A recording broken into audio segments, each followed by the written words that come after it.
Adventurer channel. The topic is freedom of speech. Do we still have it?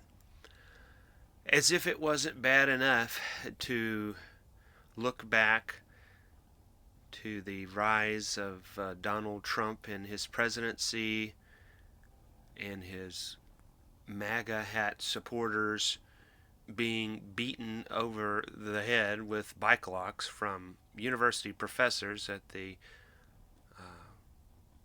University of California at Berkeley, or the smug-faced Catholic boy that dared to stand there and be falsely accused of hate while he didn't do anything but stand there with his group as a Native American veteran banged his drum and ignored the black Israeli group that was openly calling for hostility towards all white people.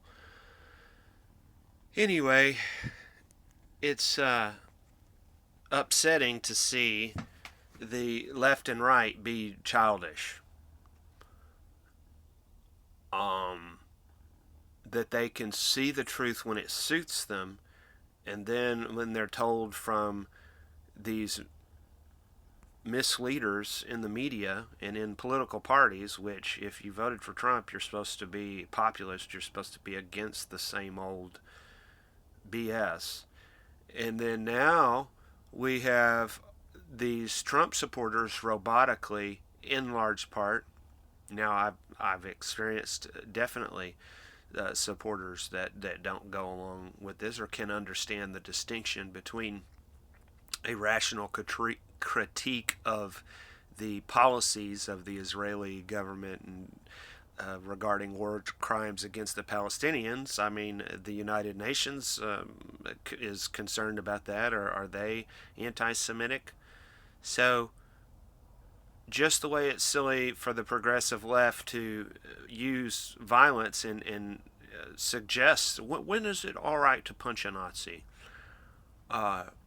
When they use that to encourage young people to attack people wearing MAGA hats, now the Trump supporters and people that fall in line with whatever the Conservative Political Action Committee says are fine to get rid of freedom of speech, as they robotically say, that's an anti-Semitic trope. What kind of a man in 2019 says trope? I mean, like, do you get like a wig from Parliament when you say that? Is there a time machine I don't know about? I mean, Back to the Future is a good movie, but it's not really a cool reality for us to be slipping back into medieval times with the neo-serfdom of the universal basic income from the communist socialists on the left, and then on the right, now they're bringing into law any questioning. What did Representative Ilhan Omar say that received this huge moral backlash from conservatives? It's all about the Benjamins. Yeah, Benjamin Netanyahu and $100 bills. Benjamin Franklin, right? Yeah, it's all about $10+ million a day that goes over to Israel from United States taxpayers. Is that the best thing in the interest of Israel, Jewish people, Americans, the world? Shouldn't we ask that question? Well, it's disgusting that I have to be here and literally explain what freedom of speech is. And I assume this is how the Masons roll with their order out of chaos, that they have created both groups, right? So I'm not operating on my own to think this. I'm recognizing, hey, this is a Bill of Rights here. And then this other group, the conservatives now, are the ones that are picking up the mantle of the progressive left, right, where they cry racism. Can you not see this? Can you not see that you are just as autistic? I'm autistic. The people, the groups of people that don't fit in, right? And they focus on information relentlessly, obsessively, right? In order to be making a YouTube channel when you're not getting paid any money, right? Because you are sticking to this, what you know to be correct. That is autistic. That is like a possibly positive side to that behavior. To be more and more of us do feel traumatized through our life experience and do not trust any kind of group identity, right? And because I value individualism so much, that's why I'm here talking with you, because we're going to be wiped out into obscurity just like the Gnostics were, or any legitimate individual movement such as Masonry, which I believe was co-opted. So I'm going to show what a modern figure has to say about the value of freedom of speech and the value of political debate via social media. His name is Jason Louv, and he has the Occulture podcast, and he talks about Enochian magic, which is, I hate to break it to you, but Freemasonry, the Western magical tradition, is at the heart of any revolution, let alone the American Revolution. It's why we have the Statue of Liberty and all that jazz. And he probably would disagree with a lot of what I have to say, and I do not wish to invoke his name in speech here to be any kind of acceptance of my point of view, other than the need to retain the ability to speak freely, especially online, especially with talk radio shows, etc. Okay? Because if you don't, I can't believe that the alt-right is so easily played. They've had to defend their right to speech. They've had to defend their right to speak against all this discussion. Well, you're on Facebook and Twitter. You don't have any freedom of speech. It's just this corporate Borg hive legal situation that you're just going to have to deal with. So they can't understand that these calls of anti-Semitism are completely against freedom of speech, and they're not true as they're. I'll show you here. Let's see what Jason has to say.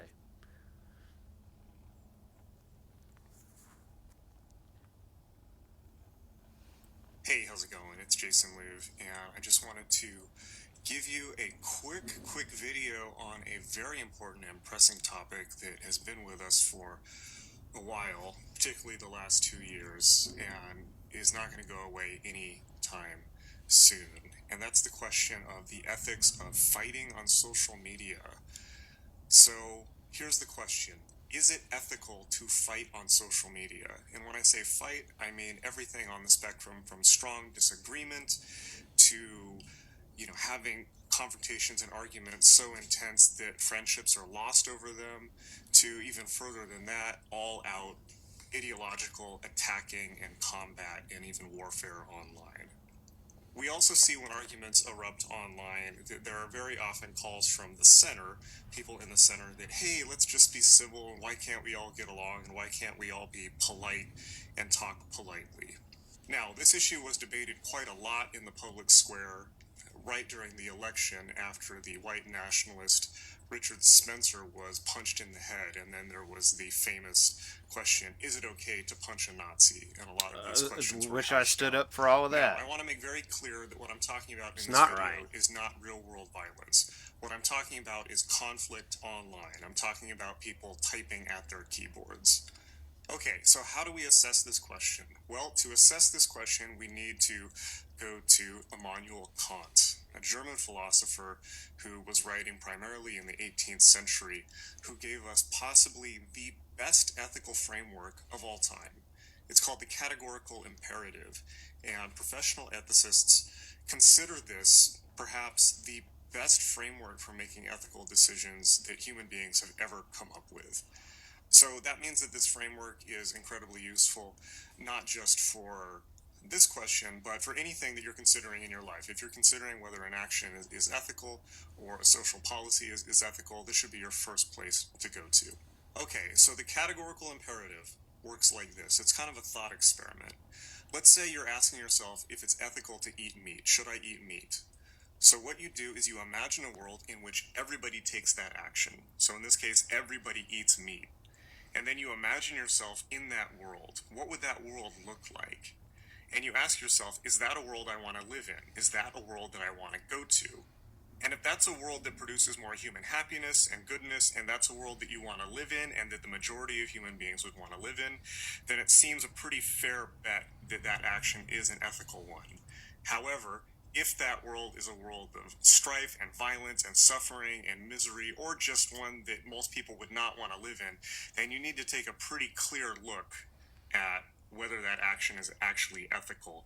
And that's really the best way to assess the ethics of an action. Okay, so with that said, let's apply the categorical imperative to the question of fighting on social media. And I mean real fighting. Okay, so the first question is, what would a world look like in which everyone was fighting on social media all the time? Well, this one's kind of easy because we don't have to imagine very hard. That's pretty much the world that we already live in. Now, would this world be pleasant? Well, it depends how we look at it. Not really. I mean, nobody likes fighting on social media for the most part. It's annoying and obnoxious and causes a lot of negative emotions. However, I would much prefer, frankly, a world in which human conflicts are resolved on the plane of ideas, even if viciously, than one in which we're resolving those arguments in physical violence. Hello? People always get uncomfortable with conflict online, but just think back just a few decades ago, or certainly 100 years ago, where human conflicts were being resolved by and large with massive violence. Mass killing, death camps, atomic bombs, things like this. We now live in perhaps in we now definitely live in the most peaceful time in human history, despite the fact that there are so many horrible things going on, and those are things that we should focus on and should try to correct. Yet the potential to unleash the hellhounds has never been stronger. We are in such a schizophrenic tempest with how the intensity of our augmented life of the information that we as individuals look up online, right, is just begging to explode forth in much bigger ways, both good and bad, in the physical world, right? Thus, why it's a good idea to learn about what magic really is and how John Dees used it to coin the British Empire and create the New Age, which was the age of exploration and enlightenment. It's very old, okay?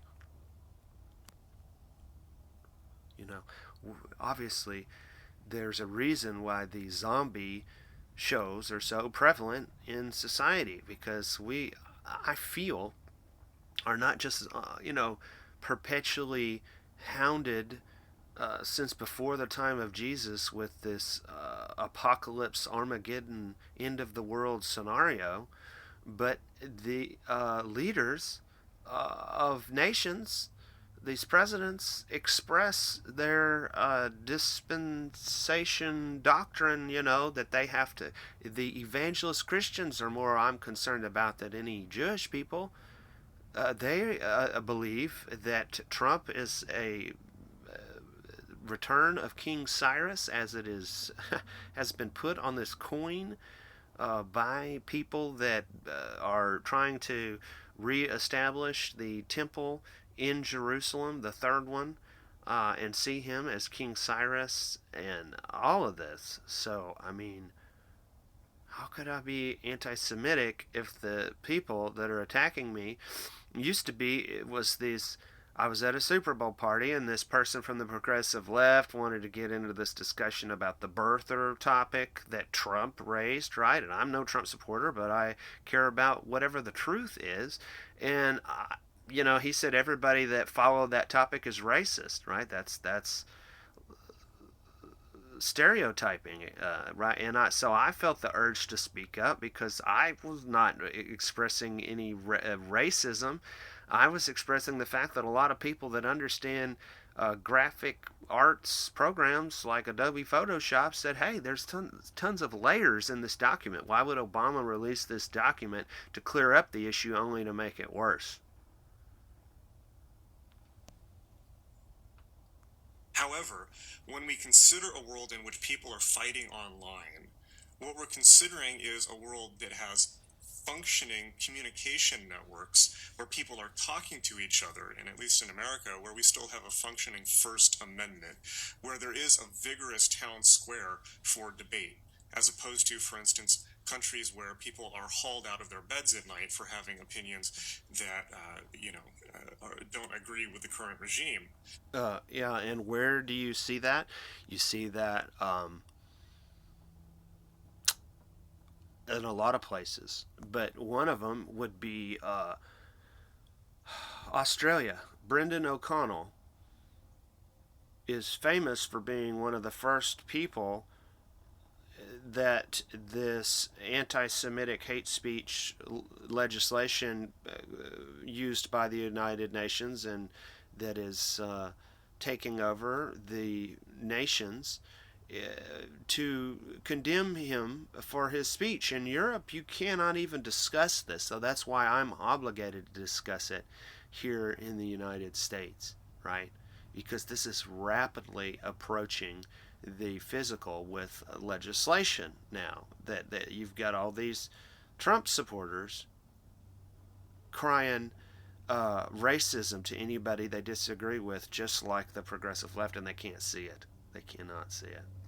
Obviously, social justice warriors with the pink pussy hats are the alt right is in the same boat. They wear MAGA red hats. It's like a pawn in a chess game. It's like silly, silly. So the fact that we're fighting online is a really good sign, in my opinion. It means that we're not fighting in the physical world and that we have not only communication networks that function, but the functioning ability to have free speech. You know, So you don't have to wait till World War III, which could be rapidly approaching. I don't know, probably but to disrupt communications by dropping bombs, and that's what the internet was made for, is what we're told by the military. But just the disruption in, like, it doesn't matter. Again, I'm trying to be a radical that creates a viable center, right? Which is the whole purpose of the United States, of these people that had all these differences, but what they have in common is the need to have a unity, right? I don't need taxes. I don't need a federal government. I need people to stand together in a well-regulated militia of ideas, let alone shotguns and whatnot. You know what I'm saying? So please check out more of what Jason has to say. I think he's a voice that definitely needs to be brought to the table. I like what he says about explaining his view that, the God, the creative force that is trying to bring order to the chaos of the physical world, to bring heaven to earth, right? In the Lord's Prayer, our kingdom come, thy will be done, right? It's in this modern time we're more free. Hopefully this will continue, but we're at the zenith of freedom of speech, which means that uh, if you look at, you have the Catholic Church took over Christianity and destroyed it by making it a racket, anytime something is turned into, well, come in here and pay dues.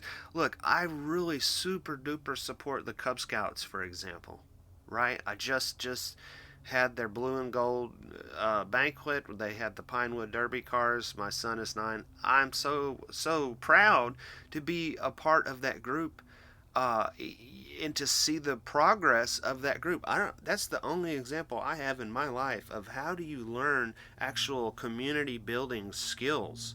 You know what I mean? It's so cool, and anybody can take the framework of that and should.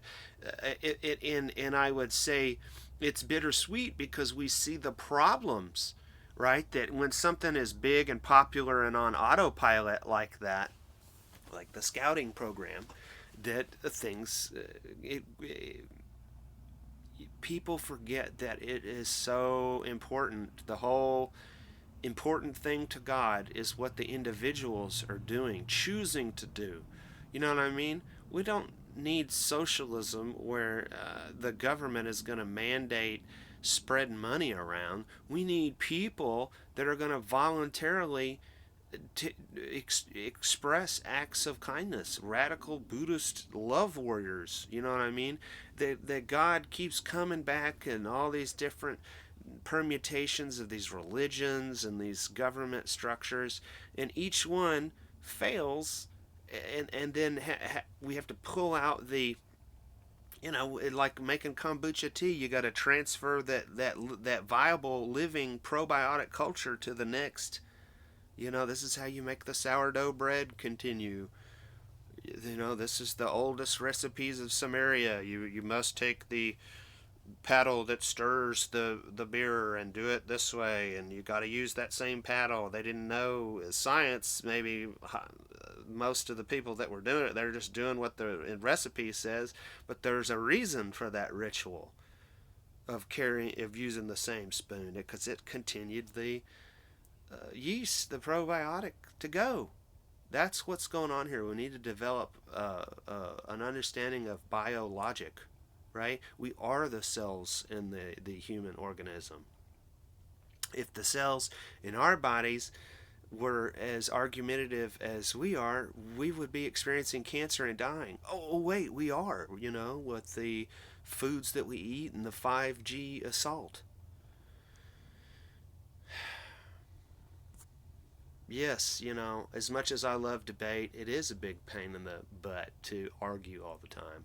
But I'm glad that Twitter still exists for me to do that. Let's take just a brief a look through here to some of the topics that could go the way of the dodo bird if the alt right joins with the progressive left, and has this becomes the fireman of Ray Bradbury's Fahrenheit 451.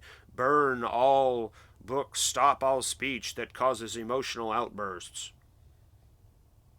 Here's a labor member, the Lucky Heron, that was suspended for anti-Semitism for simply saying Zionist terrorists to describe the Israeli settlers who burned an entire Palestinian family to death, barring the doors of their house and setting it ablaze. Here is Jelmer Verhoog, who is evidently an applications designer, and look at that. Is it? I think that's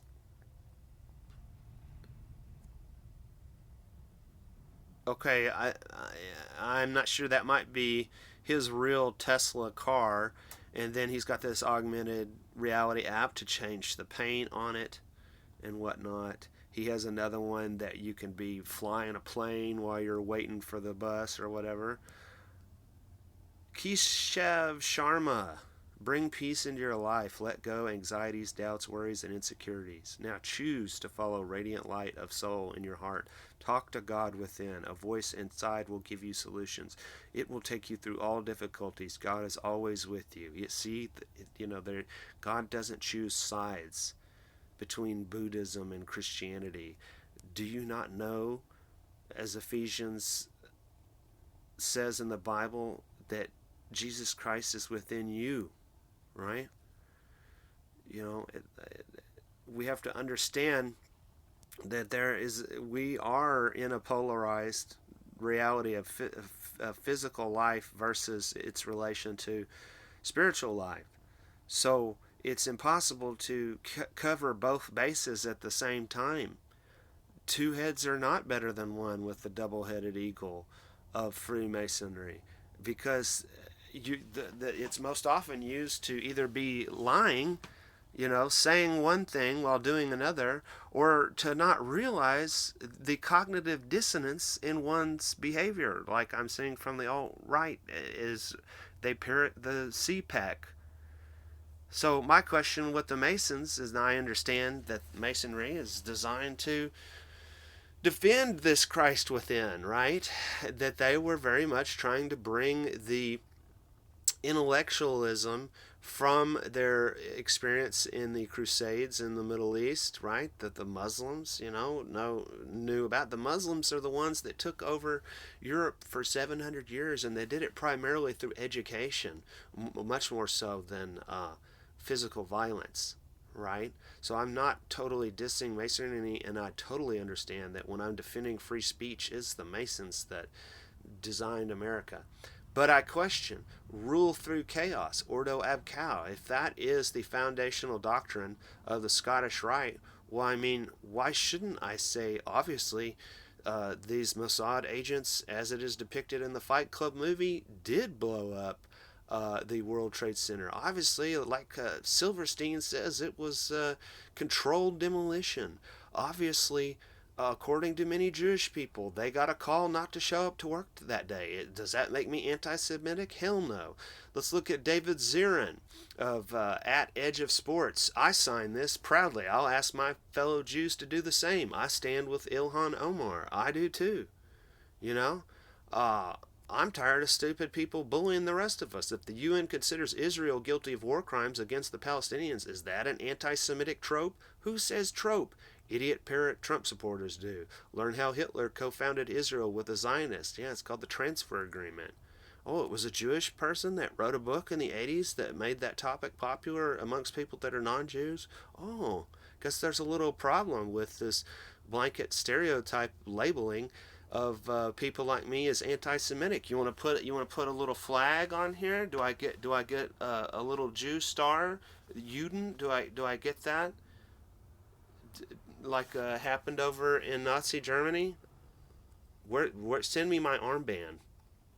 Oh, gee, do I actually not take sides? Do I listen to whoever has something to say, like this Harley Schlanger via Webster G. Tarpley's YouTube channel, who I saw Mr. Tarpley, whatever doctor or whoever from uh, Alex Jones originally?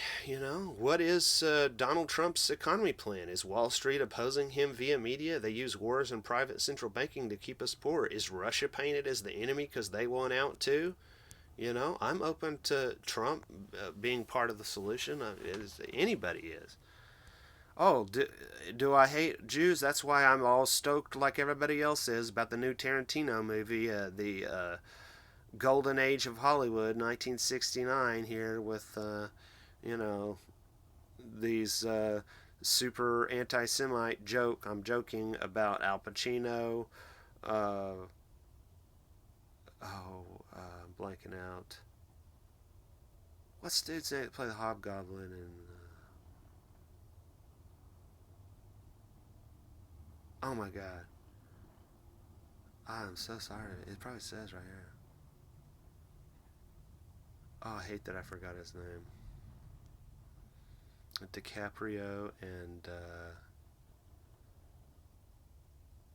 my God, Willem Dafoe. Yeah.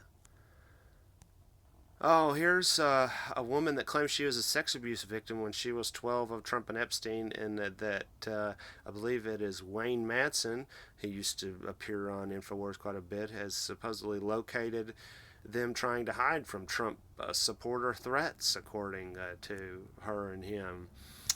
Oh, here's Spielberg complaining about Netflix movies should be given Emmys when really he should just make better movies. I mean, the whole he started the was part of the whole trend of these summer blockbusters in the 80s. Like Star Wars, he did Jaws and E.T. and all that. That were these big movies, but they're not really good movies. I mean, they just made a lot of money. But compared to today's movies, they're a lot better. Compared to his own movies, Ready Player One, they're better.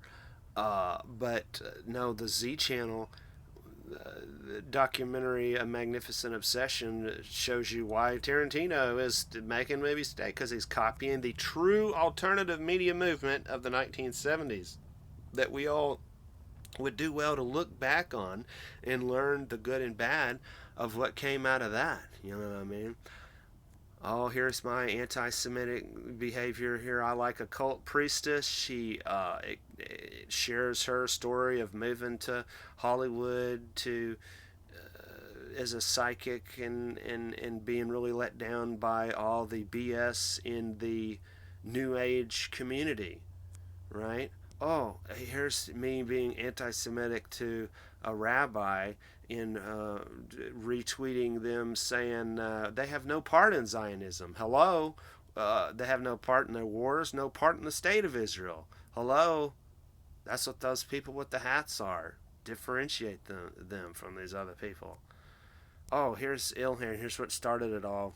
Being opposed to Netanyahu in the occupation is not the same as being anti Semitic.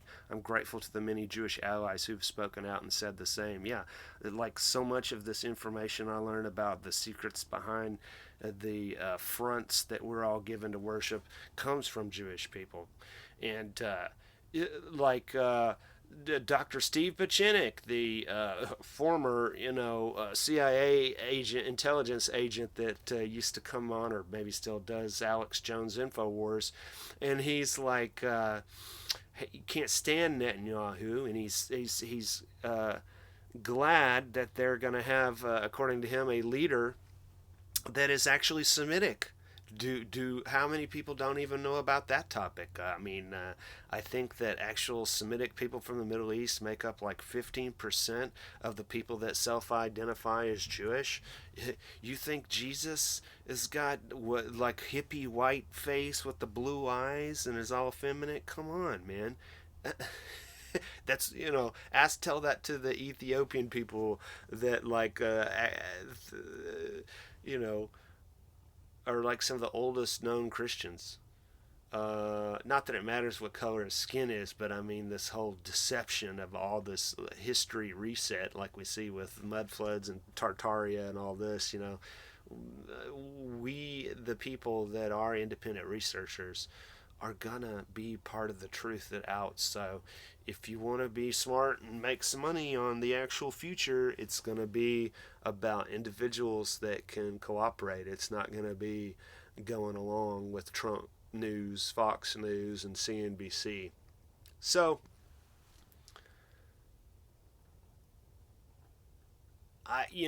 the fundament of my upset is that people are not stupid. I get upset at people because their behavior is not becoming of them, and it is just so imperative that we press onward in not going along with the crowd and learning how to cooperate with other people. Thank you for your time.